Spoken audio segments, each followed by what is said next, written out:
Estamos gravando agora a aula de História do Brasil, a aula de Era Vargas, né, parte 1. A gente vai falar hoje, nas últimas aulas a gente terminou a República Velha e falamos sobre a Revolução de 1930. Agora a gente vai falar a Revolução de 1930, que foi um golpe de Estado, né? É muito tênue a linha entre a Revolução e o golpe, na verdade. São nomes que assim, a quem conta a história que fala, né, o que se foi golpe ou se foi revolução. Tem gente que chama esse fenômeno aí de revolução de 30, tem gente que chama de golpe de 30. Né? O que é, de fato é que foi uma ruptura institucional. Houve a deposição de um presidente, houve a deposição de um presidente eleito, né? Na verdade, o Washington Luiz ele foi obrigado a renunciar, né? Porque senão ele ia ser deposto. E aí, em 1930, uma junta militar que estava de saco cheio daquela história da República do Café com Leite, lembra disso? Que era a divisão do poder entre São Paulo e Minas Gerais, e a concentração do exercício desse poder nas mãos dos paulistas e dos mineiros, né? A galera ficou de saco cheio disso, de saco cheio de ficar de fora da participação política, e aí tiraram Washington Luiz, que era um presidente que tinha sido eleito, que era. Aí não lembro se ele era mineiro ou se ele era paulista. Mas aí o Getúlio Vargas saiu com uma junta militar do Rio Grande do Sul, né? E foi para lá tirar ele. Muito bem, então vamos mudar para cá. Salve, Lídia. Tudo bem, querida? Seja bem-vinda. Aí, pessoal, eu estou olhando vocês aqui. Qualquer coisa, vocês mandam dúvida ou comentários ou qualquer coisa, tá? Estamos aqui, estou vendo vocês. Tá mudando, né, o bagulho. Tá, beleza. Então, a gente divide a Era Vargas, né? A Era Vargas, ela é dividida em 3 partes, certo? A Revolução de 30, ela é o que é o evento que inaugura essa Era Vargas aí, né? Várias forças são uma heterogeneidade de forças, né? Uma colcha de retalho de forças, as oligarquias dissidentes. O que significa isso? Fazendeiros que não eram dos cafeicultores do Oeste Paulista, fazendeiros que eram gente com grana, gente com muita grana, só que não estava no meio da divisão política que faziam entre São Paulo e Minas, né? As classes médias, né, incipientes que estavam surgindo aí com os operários, com a burguesia urbana, com profissionais liberais, o movimento tenentista, né, que eram aquela galera que marchou com Luiz Carlos Prestes na coluna Prestes, que pregava a mudança, a renovação da política e etc. e tal, mas que não tinha uma ideologia muito bem fundamentada, por isso que o tenentismo, como um movimento em si mesmo, ele se esfacelou em pouco tempo, né, porque eles não tinham uma crença em que se era de esquerda, de direita, que não sei o quê, tanto que quando o tenentismo acabou como movimento por si só, o Luiz Carlos Prestes, que era o maior líder tenentista, ele virou comunista e virou um dos maiores expoentes aí do comunismo, e uma outra parte dos tenentistas, eles viraram integralistas, que eram o pessoal que simpatizava com o fascismo, eram os fascistas brasileiros aí nessa época, certo?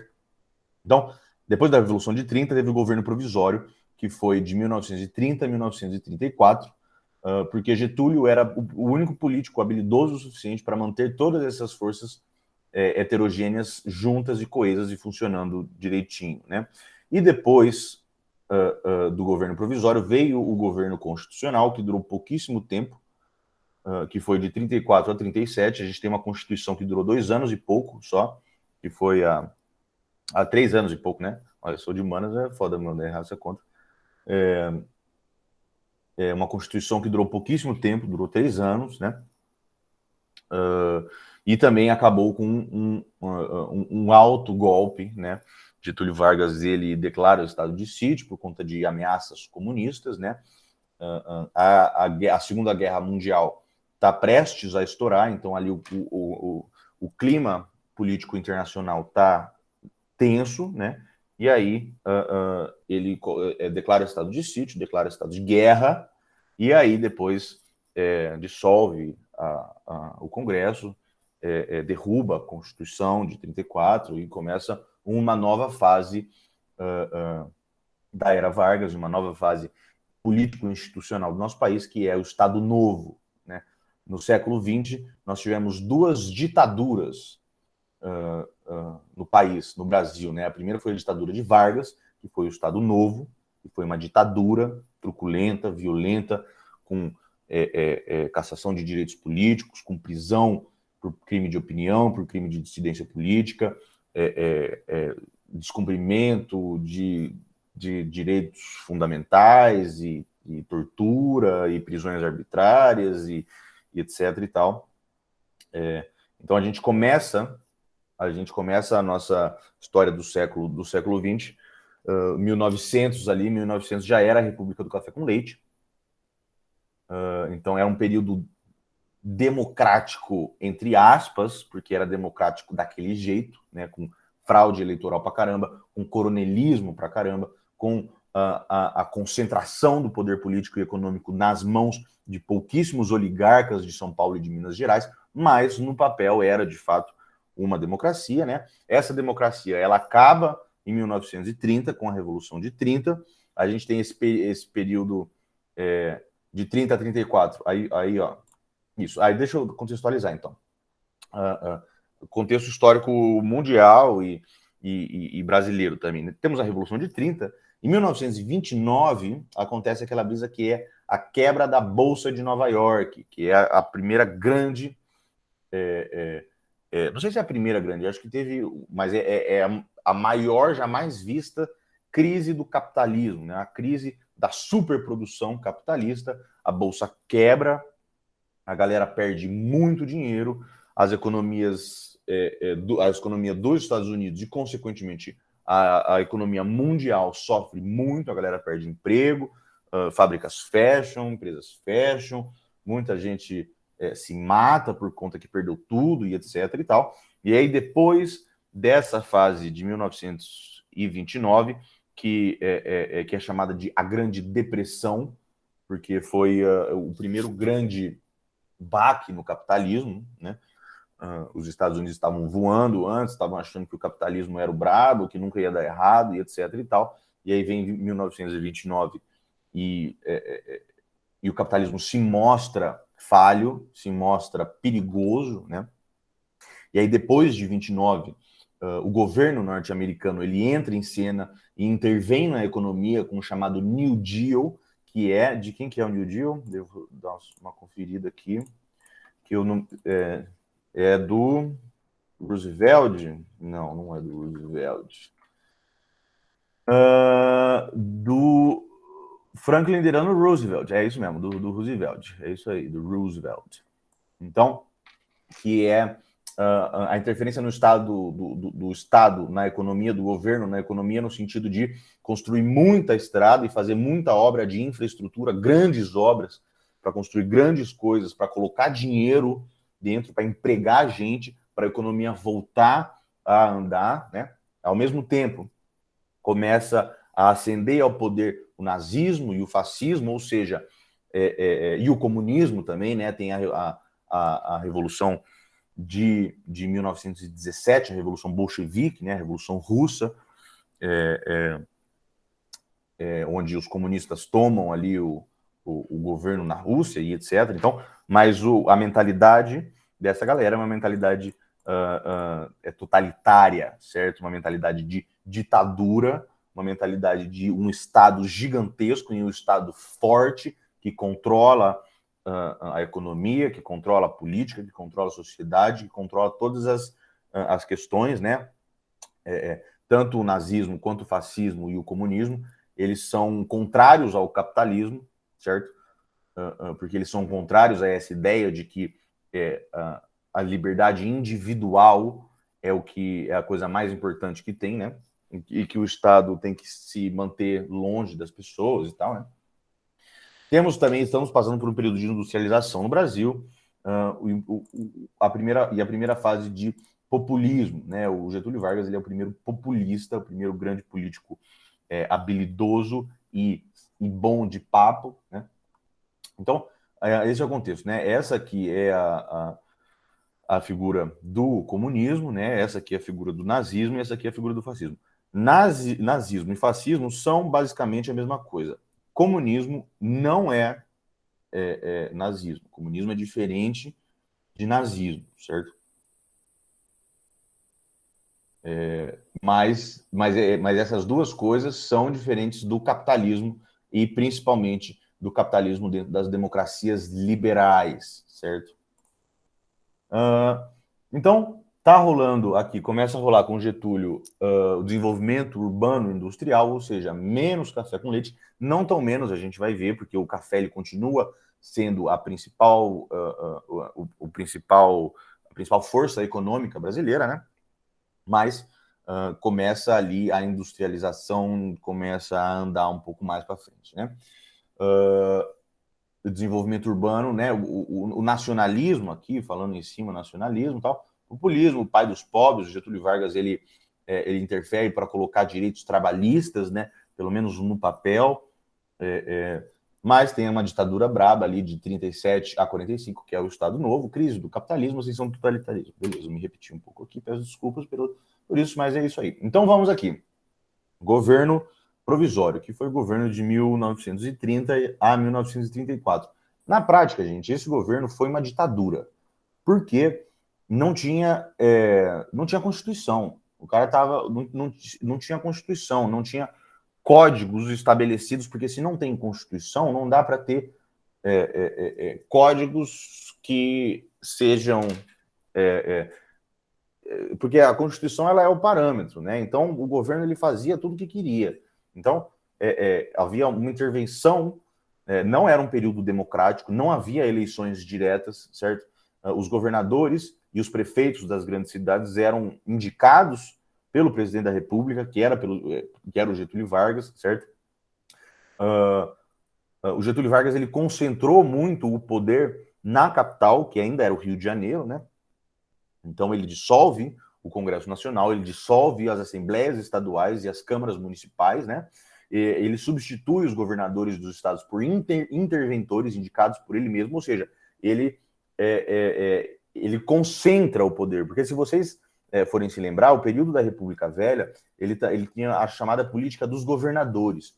O que isso significava? Que a autonomia dos governadores, a autonomia dos estados e dos presidentes dos estados, né, que ainda era o chamado presidente dos estados em vez de governador, né, elas eram muito grandes, tá ligado? O governo central, o governo do Rio de Janeiro, da capital, ele servia para resolver certos problemas e para ter uma participação. Só que quem resolvia os problemas locais e quem exercia os problemas e quem exercia o poder em cada estado e ainda mais em cada região, em cada fazenda, em cada agrupamento de municípios, eram as pessoas, eram as autoridades locais, certo?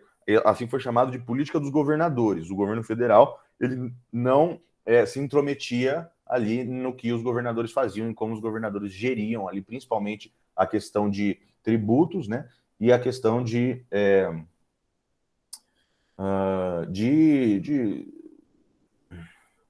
eleição e de resolver as coisas, né? O que o Vargas faz? Ele pega e concentra isso. Então, o governo central e o presidente fica muito mais forte e muito mais interventor. Ele cria novos ministérios, certo? Para mostrar para as pessoas que ele se preocupa com o povo. Olha só, educação, saúde pública e trabalho, isso era tudo um ministério só. Olha só que loucura, né? Nada a ver o bagulho. É impensável hoje a gente pensar em ministério com todas essas coisas, né, tá ligado? Ministério do Transporte, da Educação e da Agricultura. Tipo, nada a ver. E o outro da indústria e do comércio, né, com esse intuito aí realmente de fomentar a indústria nacional, o comércio nacional e a economia nacional, para além da produção agroexportadora, certo? Apesar da produção agroexportadora, em específico do café, ser ainda a locomotiva econômica do país, era o produto mais importante. A gente no Brasil, gente, o Brasil, a história do Brasil é a história de um país agroexportador, certo? A nossa economia ela sempre girou em torno de plantação e exportação de gêneros agrícolas. A gente nunca foi de fato industrializado, de fato desenvolvido em tecnologia e essas coisas, né? A gente sempre foi,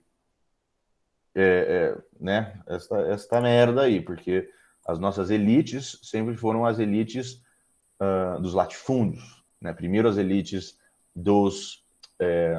das capitanias hereditárias, depois as elites dos latifúndios, primeiro de cana, depois de café e tal, mas sempre aí quem mandou no país foram os fazendeiros. Tá aí, na economia, o café, né? O Vargas ele tenta se aproximar da oligarquia cafeeira. Por que se aproximar? Porque ele tinha se afastado da oligarquia cafeeira, porque Vargas foi quem deu o golpe na oligarquia cafeeira em 1930, que foi a Revolução de 30, e tirou os cafeicultores paulistas do poder, né? Então, os cafeicultores paulistas, eles passaram a não gostar do Vargas, né? A se colocar como oposição política ao Vargas, exatamente porque o Vargas que tinha dado o golpe nele, né? Mas o Vargas, ele era um cara extremamente inteligente, um cara extremamente maleável, um político assim. Eu acho que o político mais talentoso no Brasil, da história do país. Acredito que Vargas e Lula, né, no sentido, não eu não estou falando que eles são pessoas boas, ou que eles não são corruptos, ou que eles são bem intencionados, etc.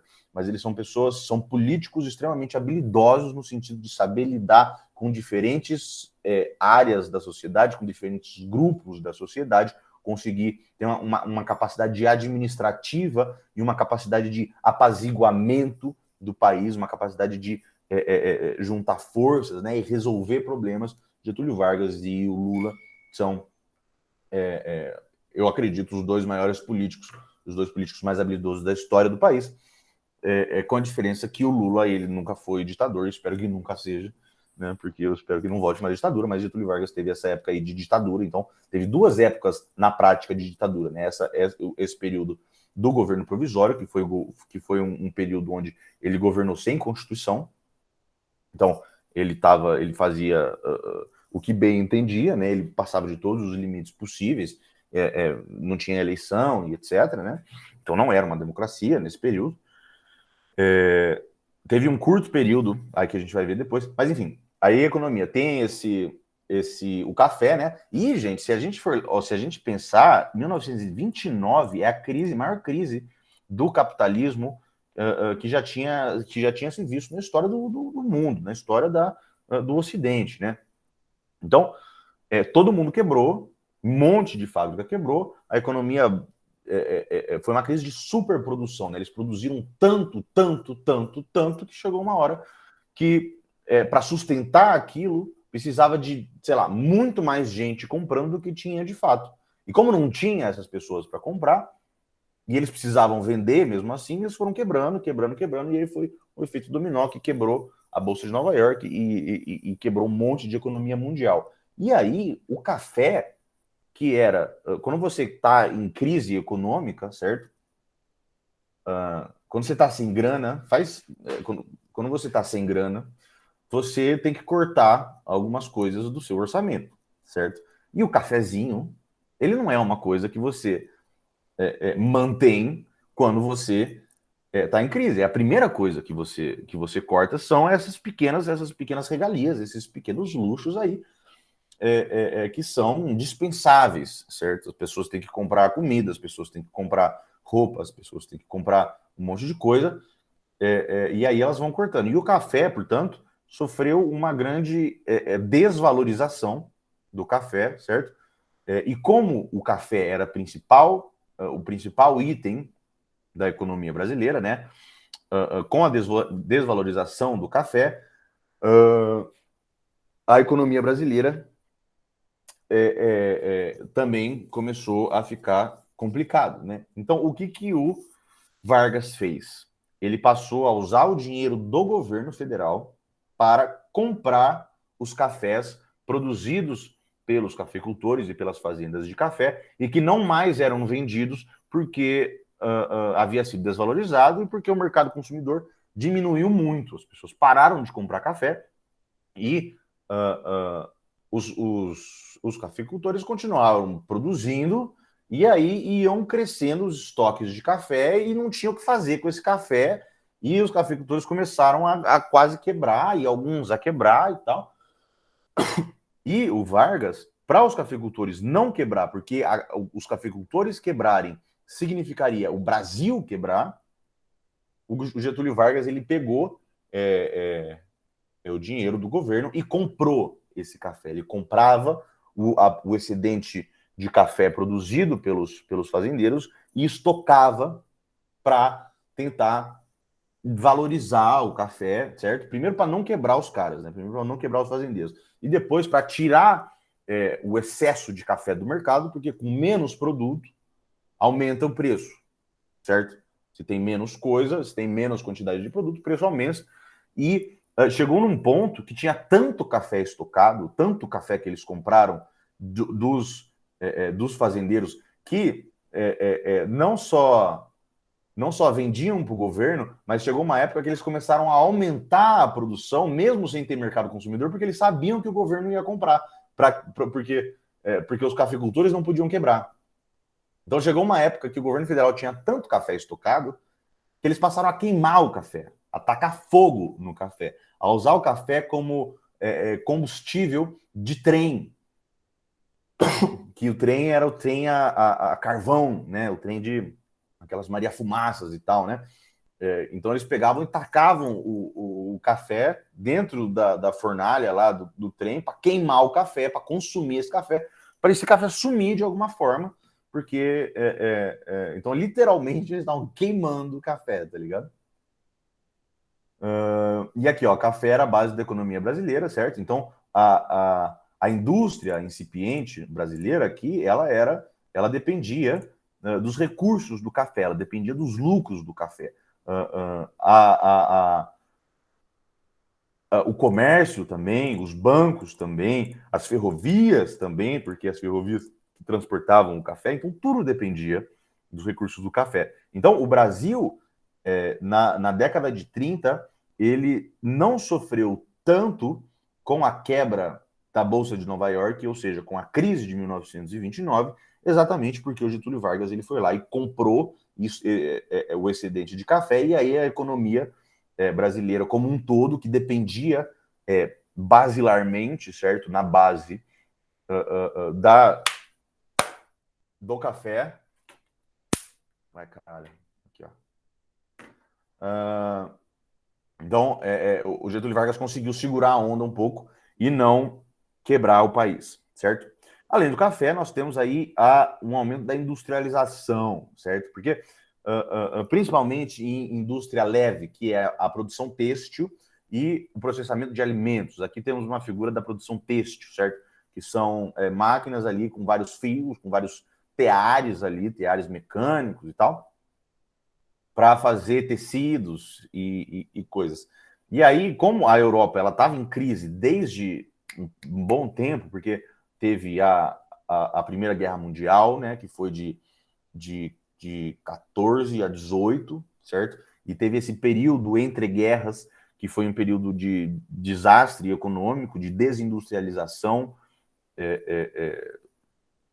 europeia, né, de uma tentativa de reconstrução, né, fábricas tinham sido bombardeadas e tal, e um monte de coisa. Então o que rolou? Então o que rolou ali, principalmente depois da crise de 1929? Rolou uma industrialização no Brasil por substituição de importações. E o que significava isso?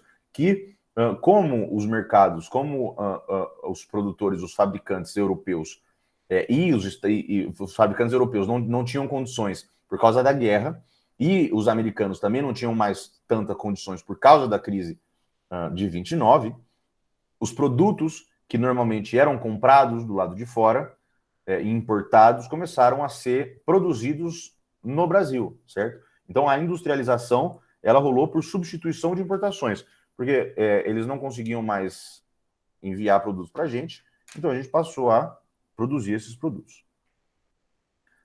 Muito bem. Temos também um período da nossa história, esse acontecimento, que foi a Revolução Constitucionalista de 1932, que é uma data comemorada pelos paulistas, que foi, de fato, uma guerra civil brasileira, certo? Porque, veja bem, foi em 1932.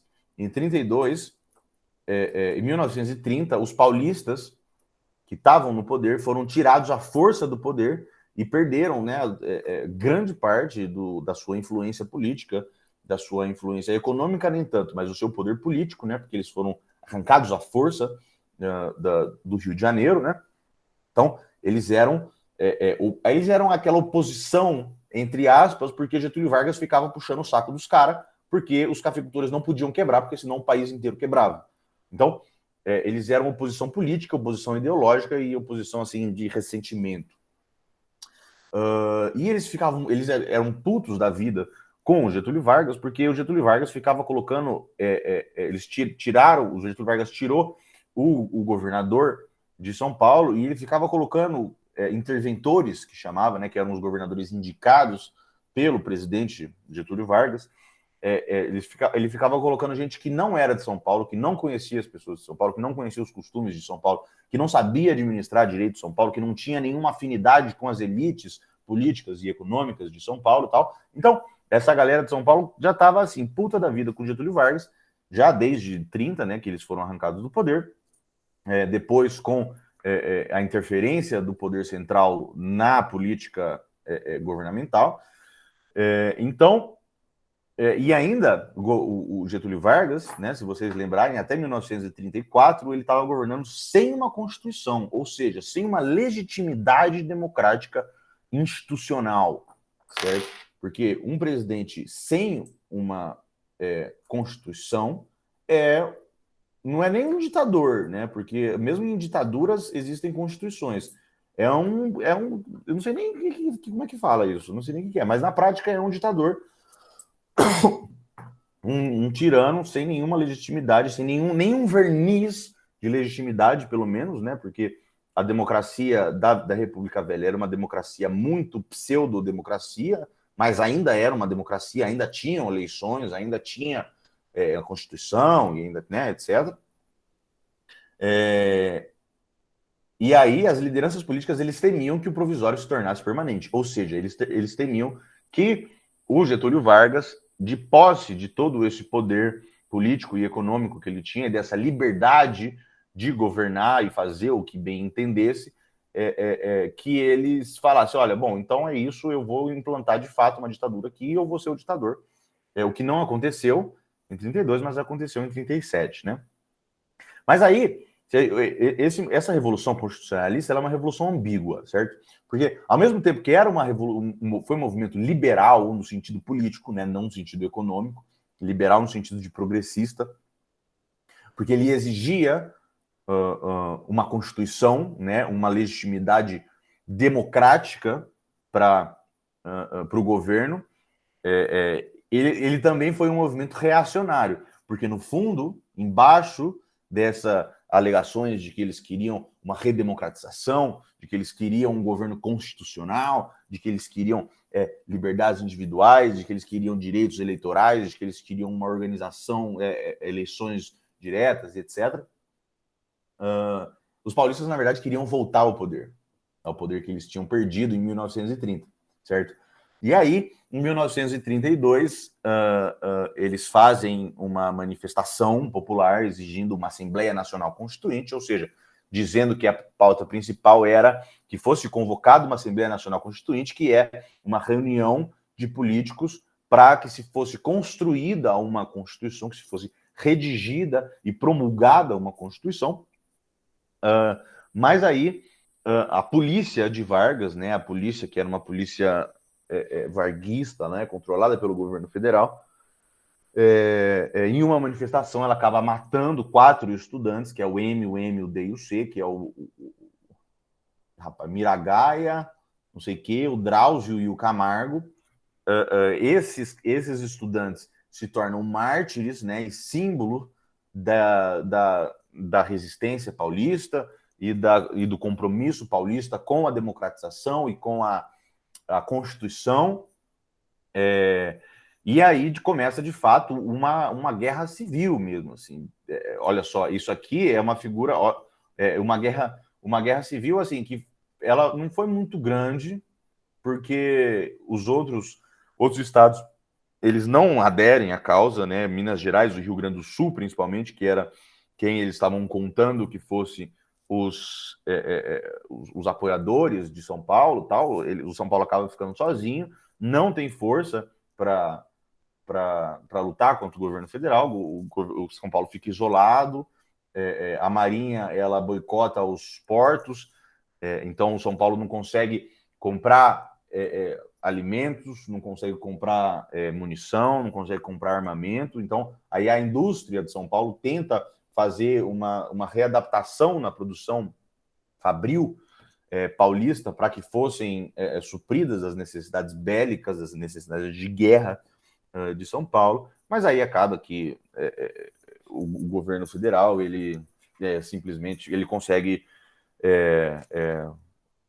vencer os paulistas, né? Consegue acabar com essa palhaçada que foi, mas mesmo assim o Vargas ele entende que ele precisa de uma legitimidade democrática, que ele precisa de uma legitimidade constitucional, e aí mesmo ele tendo vencido a guerra, né, mesmo ele tendo vencido esse movimento revolucionário que foi chamado de Revolução Constitucionalista de 32, ele convoca uma Assembleia Nacional Constituinte em 1933 para que fosse redigida a Constituição, uma Constituição democrática, e que ele fizesse um governo legítimo politicamente, certo?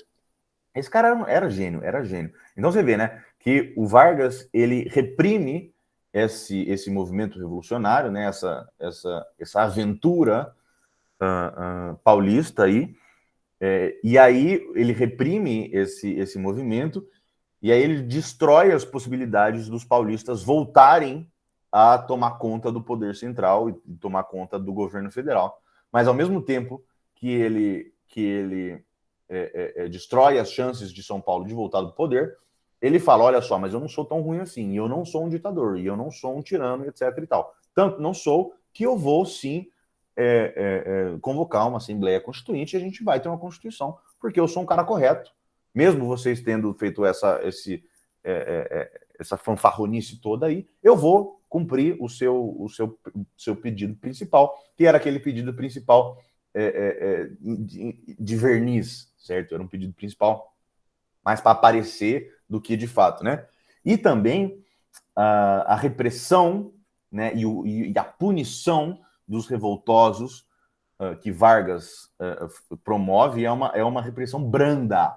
E branda significa uma repressão fraca, uma repressão que não é muito grave, uma repressão tranquilinha, ou seja, ele castigou pouco os revoltosos paulistas. E por quê? Porque ele precisava do apoio dos cafeicultores, porque ele precisava de São Paulo, ele precisava manter uma boa relação com a elite paulista, com a elite econômica paulista, com a elite latifundiária paulista. Então, mesmo depois de uma guerra civil fracassada,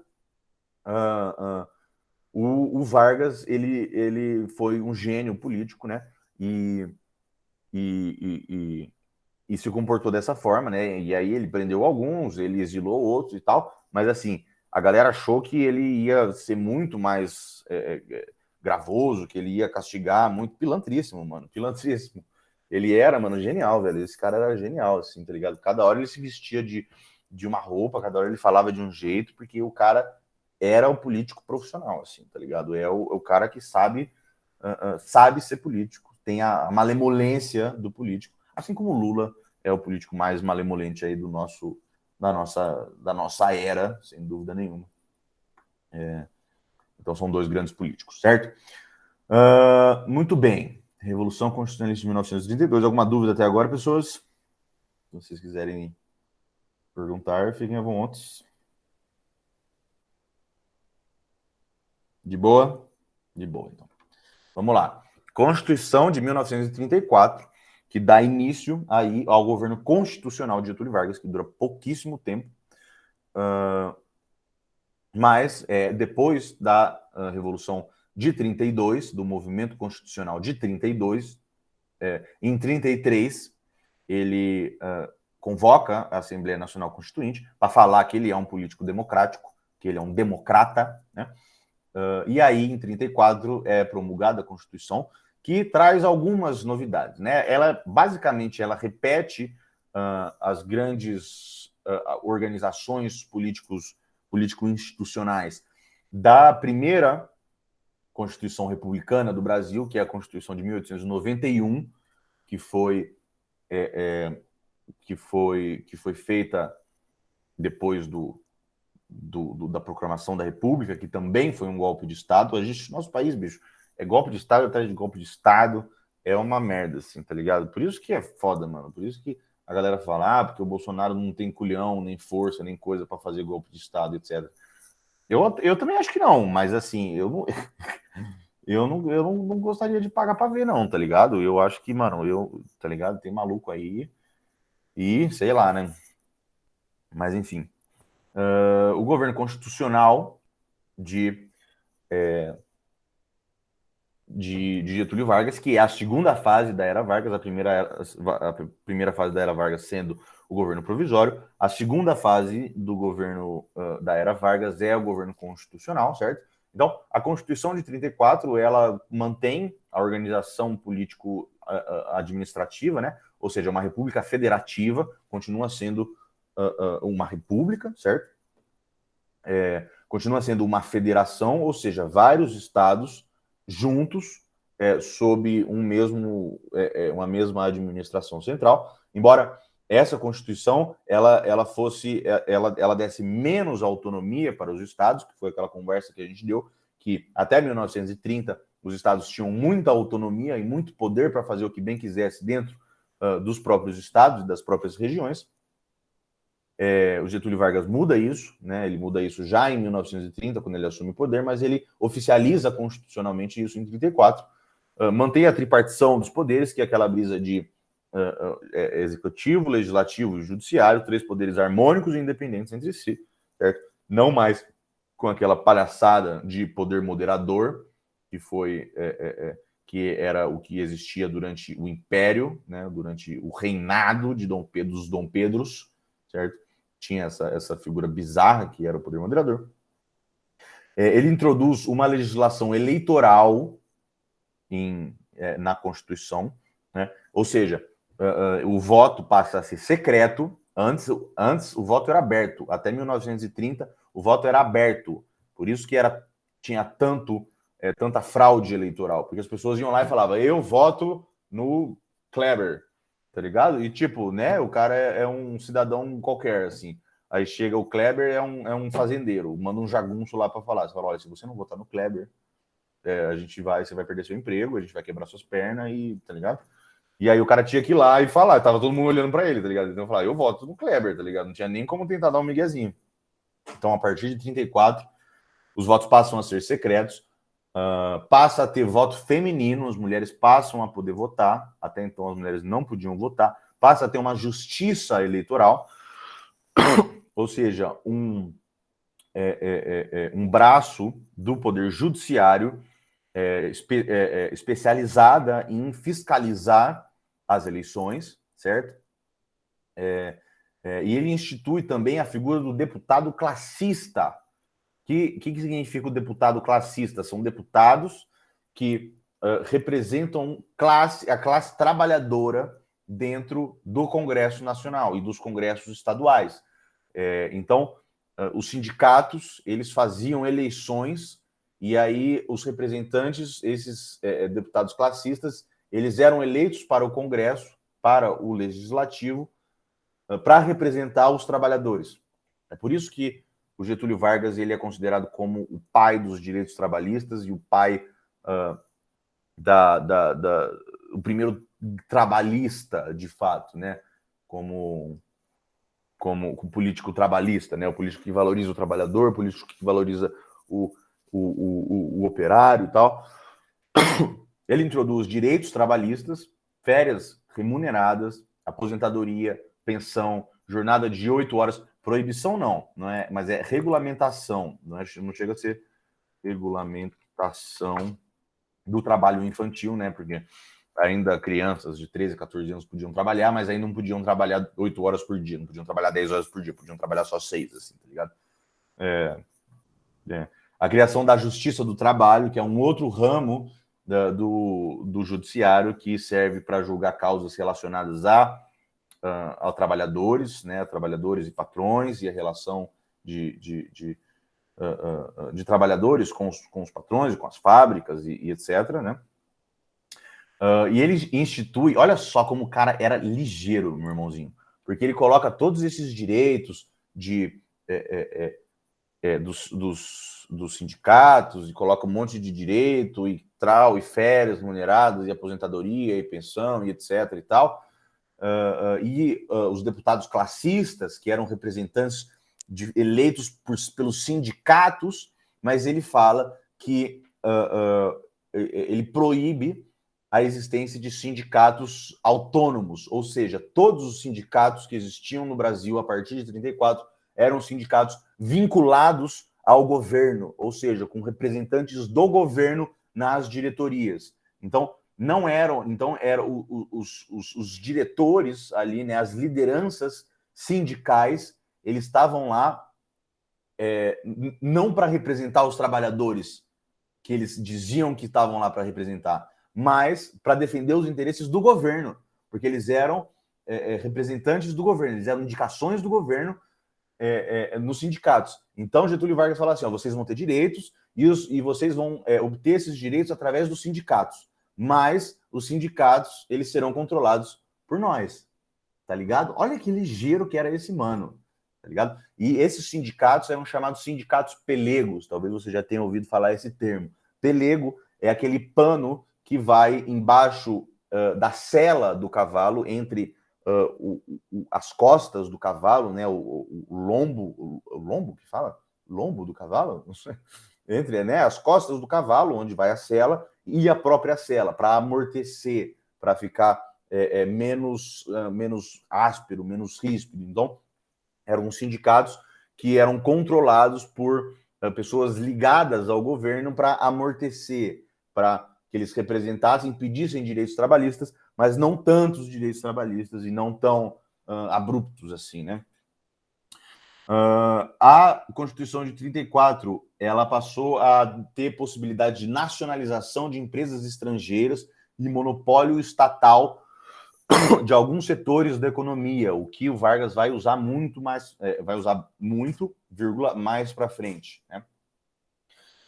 Entretanto, ele ainda manteve a estrutura agrária do país, ou seja, ele não fez reforma agrária. Os latifúndios continuaram latifúndios. Não houve uma redistribuição de terras para tentar dar um pouco de autonomia para os trabalhadores rurais, certo? Ele deixou o trabalhador rural fora das proteções trabalhistas. Os analfabetos ainda não podiam votar. E naquela época, a porcentagem da população que era analfabeta era considerável, era bem grande, né?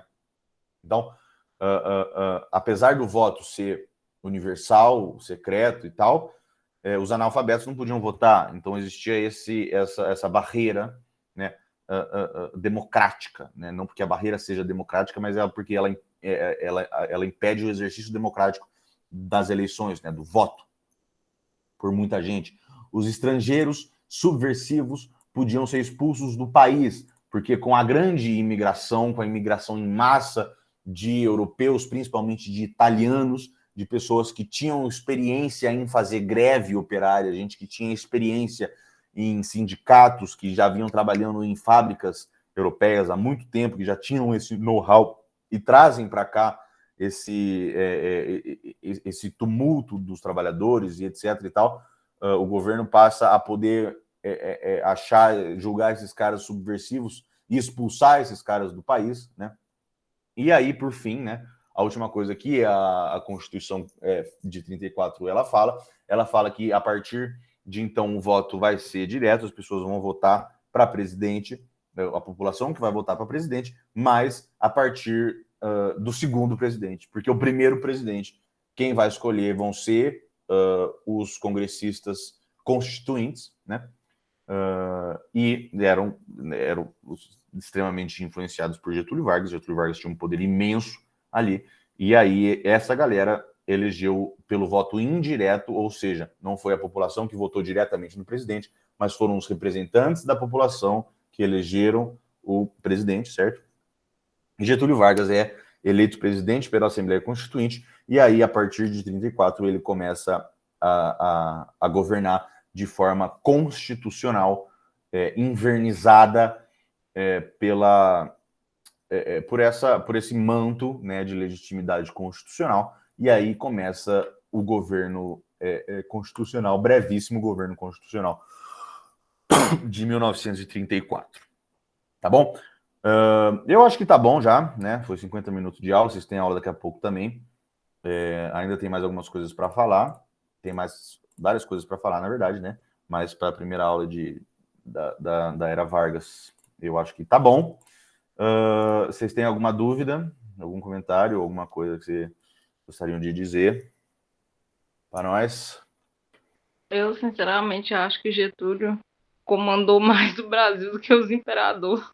Nossa, mano, esse cara, velho, puta merda, mano. Esse cara... E ele era esperto, porque ele ficava, puxava o saco de um, e aí puxava o saco do outro, e aí sabia falar com um, sabia falar com o outro. Tanto que tem um monte de charge com o Getúlio com uma roupinha diferente a cada hora, com um discurso diferente a cada hora, porque esse cara sabia ficar no poder, esse cara sabia fazer política. Né? É o brabo, galerinha? Ele era muito bom. Ele Tem era muito para foda. ensinar para muita gente que tenta comandar Ele era alguma foda. coisa. E o Getúlio Vargas, ele é uma das figuras mais controversas aí da nossa história, porque ele é considerado pai dos pobres, né? Ele é chamado de pai, tem essa alcunha, esse apelido de pai dos pobres. Ele é o cara que introduziu os direitos trabalhistas no Brasil, né? Ele é o cara que introduziu o voto feminino e o voto secreto no Brasil e tal, mas ao mesmo tempo ele foi, a gente vai ver nas próximas aulas, um ditador sanguinário de 37 a 45, um cara extremamente simpatizante do fascismo, um cara que achava o Hitler e o nazismo nem tão ruim assim, tá ligado? Tipo, então, ao mesmo tempo que ele era um cara muito foda, tá ligado? Um cara muito foda, um cara extremamente controverso, porque ele era, tipo, muito diferente, assim, ele sabia ficar no poder, né? Celefaché, galerinha, então é isso. Vou parar de gravar aqui para nós. Qualquer coisa,